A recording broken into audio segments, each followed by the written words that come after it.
тағала, қараңыздар, еркектер дейді. Қараңыз қандай. Сөйтіп, шайнек істеп баратқан еркек дәрет алам деп, еркек. Қараңыз ата қалай. Құран оқып жатқан кезде еркек. 5 уақыт намазда саптамын деп келе еркек. Алланың қасында еркек деген ұғым бар.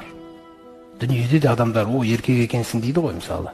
Сол секілді Құранда да әрбір еркектегі еркек болмайды. Жаңағы қасиеттерін біз жауап бермейінше. Ол қандай? Ол кім еркек болу үшін не істеу керек біз Раббымыз?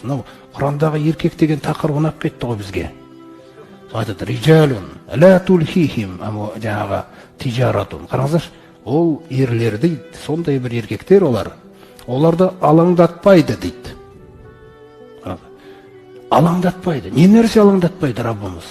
Тижара, үлкен бизнес. 14 ғасыр бұрын Алла Тағала үлкен бизнес деген нәрсені сөйледі. Және не алаңдатпайды? Валя байун, кіші бизнес.